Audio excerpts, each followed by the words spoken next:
இந்த சேனலை இன்னும் நீங்கள் சப்ஸ்கிரைப் பண்ணலைன்னா உடனே சப்ஸ்கிரைப் பண்ணுங்க. கூடவே பெல் பட்டனையும் கிளிக் பண்ணுங்க. இன்னைக்கு நம்ம பார்க்க போற டாபிக் என்ன அப்படின்னா, தானத்தில் சிறந்தது அன்னதானம். மனிதனிடம் கட்டாயம் இருக்க வேண்டிய தானம் நிதானம். பதறாத காரியம் சிதறாது என்பார்கள்.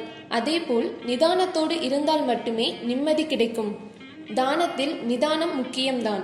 ஆனால் அதைவிட முக்கியமானது பிறரின் பசியை போக்கும் அன்னதானம். மனிதன் போதும் என்று சொல்லக்கூடிய ஒரே தானம் அன்னதானம்தான். அன்னதானத்தின் சிறப்பு: ஒருவரிடத்தில் பொன், பொருள், ஆடை, ஆபரணங்கள், பணம் கொடுத்தால் இன்னும் கொஞ்சம் தரலாமே என மனம் எதிர்பார்க்குமே தவிர போதும் என்று சொல்வதில்லை. ஆனால் சாப்பிடும்போது வயிறு நிறைந்தவுடன் போதும் என்று கட்டாயம் சொல்லித்தான் ஆக வேண்டும். ஒருவருக்கு வயிறார உணவை அளித்தால் மனம் நிம்மதி பெறும். இதை பெரும்பாலானோர் அனுபவத்தில் உணர்ந்திருப்பார்கள்.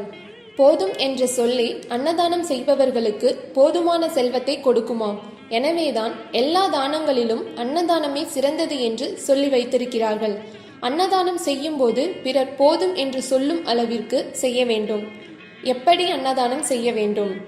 அன்னதானம் செய்பவர்கள் தாங்கள் சாப்பிடாமல் இருந்து மற்றவர்களுக்கு தங்களது குடும்பத்தினருடன் பரிமாற வேண்டும். தங்கள் கரங்களால் பரிமாறுவதே சிறப்பு. பெரிய அளவிற்கு அன்னதானம் செய்ய முடியாதவர்கள் கூட சிறிய அளவில் தங்களால் முடிந்ததை செய்யலாம்.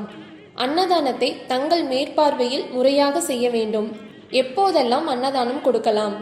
வாரம் ஒருவருக்கு அல்லது மாதம் ஒருவருக்கு உணவு வழங்கலாம். வருடம் ஒருமுறை விழாக்களை முன்னிட்டு அன்னதானம் வழங்கலாம். பிறந்த நாள், திருமண நாள், குழந்தைகளின் பிறந்த நாள், முன்னோர்களின் நினைவு நாள் ஆகிய நாட்களிலும் இறைவனுக்கு உகந்த நாட்களிலும் அன்னதானம் செய்யலாம். அன்னதானம் செய்ய இயலாதவர்கள் பசி என்று சொல்லி வருபவர்களுக்கு முகமலர்ச்சியோடு உணவளித்தாலே போதும். அதுவே அன்னதானத்திற்கு சமமானது. இதனால் இறைவன் உங்கள் இல்லத்திலும் உள்ளத்திலும் அமர்ந்து எந்நாளும் உதவி செய்வான்.